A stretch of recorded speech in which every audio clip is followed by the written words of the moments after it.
और जुलाई के अंत में बीजेपी शासित राज्यों के मुख्यमंत्रियों की बैठक को लेकर भी बड़ी खबर आ रही है। देखिए ये रिपोर्ट। लोकसभा चुनाव के नतीजों पर बीजेपी में चिंतन और मंथन का दौर लगातार जारी है और लोकसभा चुनाव में यूपी समेत कई राज्यों में पार्टी का प्रदर्शन खराब रहा। जातीय समीकरण और कार्यकर्ताओं के फीडबैक ने भी पार्टी की चिंता बढ़ा दी है। यही वजह है कि अब बीजेपी का शीर्ष नेतृत्व पूरी तरह एक्टिव है। सूत्रों के मुताबिक जुलाई के अंत में बीजेपी शासित राज्यों के मुख्यमंत्रियों की बड़ी बैठक होगी। बैठक में प्रधानमंत्री नरेंद्र मोदी, गृह मंत्री अमित शाह खास तौर पर मौजूद रहेंगे, तो राजनाथ सिंह और जेपी नड्डा भी बैठक में शामिल रहेंगे। मीटिंग में लोकसभा चुनाव के नतीजों की समीक्षा होगी। सरकार और संगठन के बीच प्रभावी तालमेल भी एजेंडे में रहेगा। इस साल महाराष्ट्र और हरियाणा जैसे महत्वपूर्ण राज्यों में विधानसभा चुनाव है। इन दोनों राज्यों में बीजेपी और एनडीए की सरकार है। ऐसे में इन दोनों राज्यों में फिर से सरकार बनाना बीजेपी के लिए बड़ी चुनौती है। इन राज्यों की रणनीति भी बीजेपी की बैठक में बन सकती है। इसके अलावा झारखंड में होने वाले विधानसभा चुनाव पर भी बीजेपी में मंथन चल रहा है।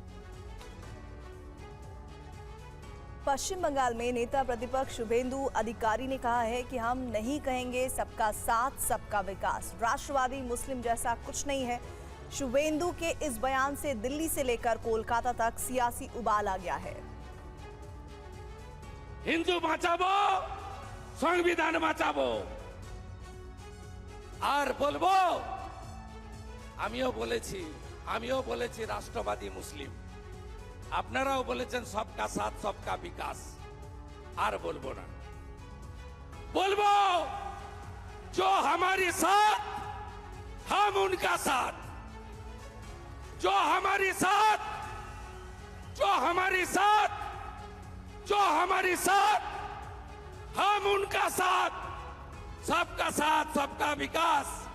बंद करो नो नीड संख्यालघु मोर्चा। शुभेंदु अधिकारी के इस बयान से सियासत में उबाल आ गया है। टीएमसी ने इसे असंवैधानिक और राष्ट्र विरोधी करार दिया है। टीएमसी ने कहा कि बीजेपी में मुसलमानों के लिए कोई जगह नहीं है। बीजेपी का मकसद मुस्लिम विरोधी बयानों के जरिए ध्रुवीकरण करना है। टीएमसी के मुताबिक शुभेंदु ने कहा कि जो हमारे साथ है हम उनके साथ हैं। अब दिल्ली से लेकर कोलकाता तक शुभेंदु के बयान के मायने निकाले जा रहे हैं। तो आरएसएस के मुखपत्र 5 जन्य ने भी शुभेंदु के बयान का वीडियो शेयर किया है। अपने बयान पर शुभेंदु अधिकारी ने हालांकि सफाई दी है। उन्होंने कहा कि मेरा निजी बयान है, पार्टी का इससे कोई लेना देना नहीं है। हम हिंदू मुस्लिम सबका विकास करते हैं, कहा शुभेंदु अधिकारी ने। बीजेपी को हिंदुओं की पार्टी कहते हैं। तो गवर्नमेंट का स्लोगन है, पीएम का स्लोगन है, स्लोगन बरकरार है, उस स्लोगन का साथ सब लोग है। लेकिन as a BJP functionaries with my heavy pen, हाँ मैं कार्यकारिणी में बात रखा। ये हमारी एजेंडा ही है सबका साथ के लेने के। हम लोग कोशिश कर रहा था, आगे भी कोशिश करेगा। जब मेरा क्षेत्र में मैं जाता हूँ, सब विकास का काम सब लोग को मिलता है, हिंदू मुसलमान सबको। उसका बाद भी बोलता है तुम बीजेपी, तुम हिंदू का पार्टी। क्यों हम लोग हिंदू पार्टी? हम लोग तो सबका साथ सबके लेकर काम करता है। वो बात मेरा पर्सनल है और पॉलिटिकल है।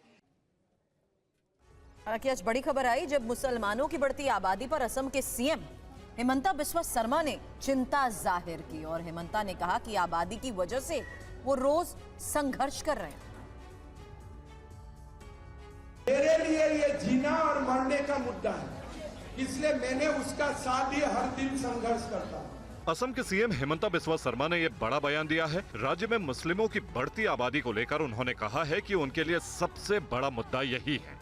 मैं असम से आया हूं, ये मेरे लिए बहुत बड़ा मुद्दा है, इसलिए मैं असम में, बंगाल में हर दिन, मेरा असम में मुस्लिम पॉपुलेशन 40% हो चुका है। 1951 में 12% था, आज असम में मुस्लिम पॉपुलेशन 40%। हम जिला की जिला खो चुका है।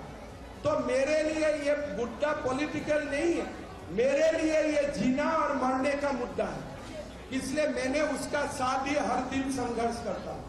असम के सीएम इन दिनों झारखंड के दौरे पर हैं। भारतीय जनता पार्टी ने उन्हें झारखंड का सह प्रभारी बनाया है। हेमंता पिछले 1 महीने के भीतर तीसरी बार झारखंड पहुंचे। हेमंता विधानसभा चुनाव की तैयारियों में लगे हैं। उन्होंने उम्मीद जताई है कि लोकसभा की तरह विधानसभा में भी बीजेपी अच्छा प्रदर्शन करेगी।